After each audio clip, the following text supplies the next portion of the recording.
Hello, I'm Dr. Hughes, and in this video lecture, I discuss intrinsic and extrinsic motivation. One major focus of self-determination theory that was talked about previously can be put into action through the process of job enrichment. In job enrichment, high-level responsibilities are added to the job to increase a sense of purpose, direction, meaning, and intrinsic motivation. Job enrichment is simply adding high-level responsibilities to a job to increase intrinsic motivation. Pay is not the only factor driving job satisfaction. However, it does motivate people, and companies often underestimate its importance. Although not as important as enjoyment of one's work and the job fitting well with other areas of employees' life, approximately 60% of respondents to a Pan Psychological Association survey indicated that they were staying with their current employer because of the pay and benefits. Understanding what motivates individuals is ultimately key to organizational performance. Employees whose differences are recognized, who feel valued, and who can work in jobs tailored to their strengths and interests will be motivated to perform at the highest levels. Employee participation can also increase employee productivity, commitment to work goals, motivation, and job satisfaction. However, we cannot overlook the powerful role of organizational rewards in influencing motivation. Pay, benefits, and intrinsic rewards must be designed carefully and thoughtfully to enhance employee motivation toward positive organizational outcomes. Some implications for leaders. They must recognize individual differences. Spend the time necessary to understand what's important to each employee. Design jobs to align with individual needs and maximize their motivation potential. Use goals and feedback. You should give employees firm, specific goals, and they should get feedback on how well they are faring in pursuit of those goals. Allow employees to participate in decisions that affect them. Employees can contribute to setting work goals, choosing their own benefits packages, and solving productivity and quality programs. Link rewards to performance. Rewards should be contingent on performance, and employees must perceive the link between the two. Check the system for equity. Employees should perceive that individual effort and outcomes explain differences in pay and other rewards.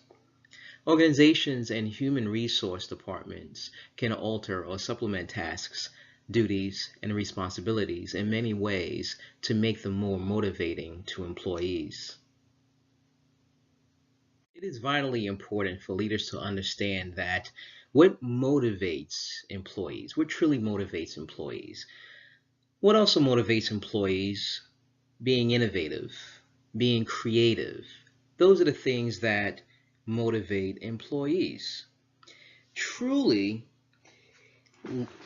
motivation, you have various levels of motivation.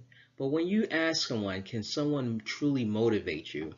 I'd say the answer is no. No one can motivate anyone. Motivation truly comes from within. True motivation is intrinsic.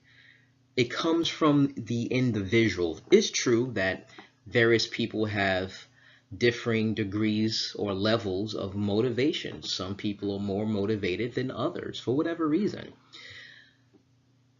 But it is also true that you have some extrinsic motivators that can spark a flame, if you will, within someone to truly become motivated.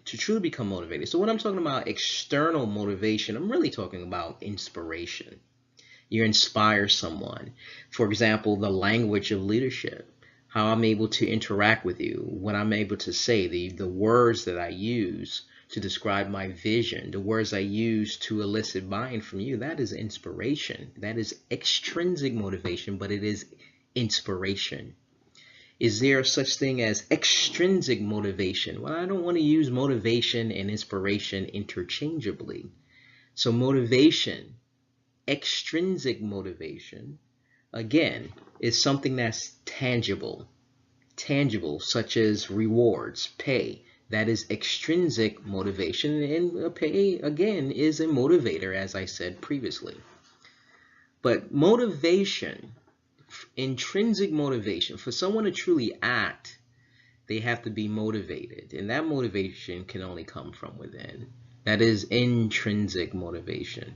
For someone to truly pick themselves up and to act and move forward to accomplish a goal, that is internal or intrinsic motivation. So there's a difference between external motivation and intrinsic motivation. Some individuals, they don't need extrinsic motivators. They motivate themselves. Simply, if you're doing a job, if you're performing a task, you already know that you're getting paid for that job. So internally, you're motivated, not necessarily because of the pay, but because of who you are as an individual and what you bring to the table, and the tools and the skills and the knowledge and abilities that you have. So for you, you're motivated internally to get the job done. Now let's look at the motivational needs system. The motivational needs system by an excerpt from the Handbook of Leadership Theory and Practice. So the motivational needs system. To understand the human being in all its complexity, we have to start with motivational needs systems, the operational code that drives personality. Each of these need systems is operational in every person, beginning at infancy and continuing throughout the life cycle, altered by the forces of age, learning, and maturation. The importance that by the forces of age, learning, the importance that any of the need system has for an individual is determined by three regulating forces: innate and learned response patterns, the role of significant caretakers, and the extent to which the individual attempts to recreate positive emotional states experienced in infancy and childhood. As these forces and need systems interact during maturation, mental schemas emerge, templates in the unconsciousness. These schemas create symbolic model scenes, what we call scripts, in a person's inner theater that regulate fantasy and influence behavior. Some of these motivational needs systems are more basic than others. Excuse me. At the most fundamental level is a system that regulates a person's physiological needs, that is, need for food, water, elimination, sleep, and breathing. Another system handles an individual's need for sensual enjoyment and latter sexual excitement, while still another deals with the need to respond to certain situations through antagonism, with withdrawal, fight, or flight. Although these primary need systems impact the work situation to some extent, two other higher level systems are of particular interest for life in organizations: the attachment affiliation need system and the exploration assertion need system. Taking the attachment affiliation motivational need system, we find that there is an innately unfolding experience of human relatedness among humans. Humankind's essential humanness is found in seeking relationships with other people and being part of something. That need for attachment involves a process of engagement with other human beings, the universal experience of wanting to be close to others. It also involves a pleasure of sharing and affirmation. When the human need for intimate engagement is extrapolated to groups, the desire to enjoy intimacy can be described as a need for affiliation. Both attachment and affiliation serve an emotional balancing role by confirming an individual's self-worth and contributing to his or her sense of self-esteem. The need for exploration and assertion also has a lot to do with who a person becomes and how that person sees him or herself.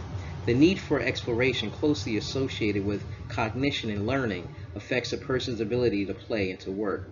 This need is manifested soon after birth. Observation of infants has shown that novelty, as well as the discovery of the effects of certain actions, causes a prolonged state of attentive arousal in them.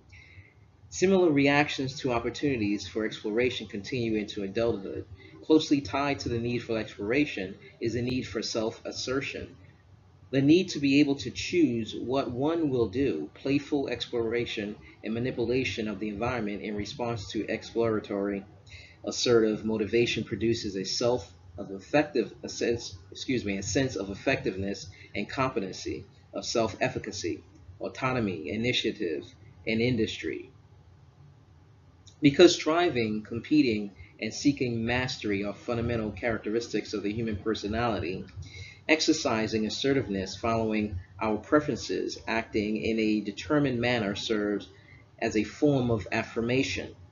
As noted above, as noted previously, each motivational system is either strengthened or loses power in reaction to innate and learned response patterns.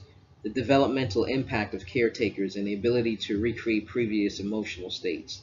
Through the nature nurture interface, these highly complex motivational systems eventually determine the unique internal theater of the individual, the stage on which the major themes that define a person are played out.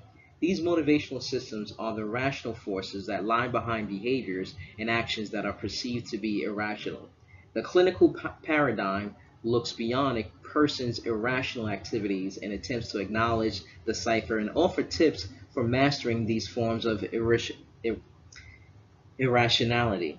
The clinical approach to organizational assessment and consultation helps executives and consultants become organizational detectives. That's why it's extremely important for organizational leaders to understand motivation. Motivation from an extrinsic perspective and motivation from an intrinsic perspective.